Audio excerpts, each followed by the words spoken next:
उबाटा गटाचे उद्धव ठाकरेंचे गटाचे जे 6 खासदार आहे ते मिशन टायगरच्या माध्यमातून ओरिजिनल टायगर कोण आहे, ओरिजिनल सेना कोण आहे हे तुम्ही याच्या आधी सुद्धा पाहिलेलं आहे.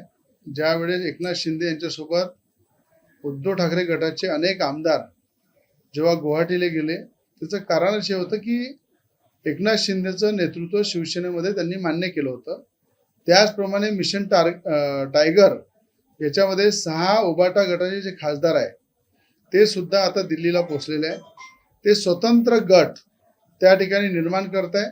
मी 6 खासदारांना आणि 2 खासदार माझ्याही संपर्कात आहेत, त्यातले जे 6 आणि 2 8 होऊन जाईल अशा सगळ्यांचा एक गट निर्माण करून जर राष्ट्रीय युवा सेना पार्टी हा आमचा राष्ट्रीय पक्ष आहे त्या गटामध्ये जर सामील होऊन तो गट जर त्यांनी स्थापन केला तर मी माझ्यातर्फे माझ्या पक्षातर्फे त्यांना निमंत्रण देतो की युवा स्वाभिमान राष्ट्रीय पक्ष यामध्ये आपल्या या गटाची नोंदणी करून आपण त्याच्यामध्ये यावं असं मी आग्रहाची विनंती जे 6 जणांचा गट बनत आहे आणि 2 खासदार माझ्याही संपर्कामध्ये आहे अशा 8 जणांचा गट त्या ठिकाणी निर्माण होईल. आणि एकनाथ शिंदेच्या नेतृत्वामध्ये जरी ते आज मिशन टायगरच्या मधून काम करत असेल तरी मला असं वाटतं की जे आज उद्धव ठाकरेंसोबत होत आहे त्याच्यामध्ये मागे पाहिलेलं आहे की जैसी करणी वैसी भरणी.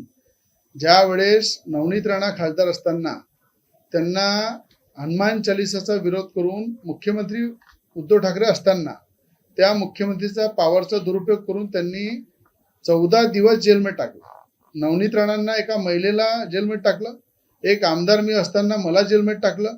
आणि आपल्याला माहित आहे की ज्या ठिकाणी हनुमान चालिसाचा विरोध उद्धव ठाकरेंनी केला त्यावेळेस 54 आमदार त्यांचे त्या ठिकाणून पार्टी सोडून दिली, सरकार गेली, मुख्यमंत्री पद गेलं. आणि आता खासदार सुद्धा ज्या ताकदीनं बाहेर पडत आहे.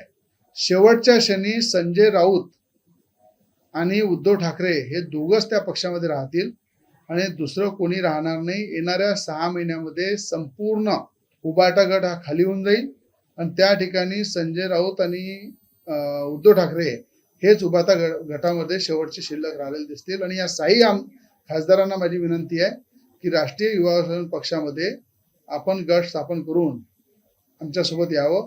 आम्ही भारतीय जनता पार्टीसोबत सुद्धा आहे, पूर्ण महायुतीसोबत आहे आणि पूर्ण ताकदीनं या ठिकाणी या गटाचं मी या ठिकाणी स्वागत करतो.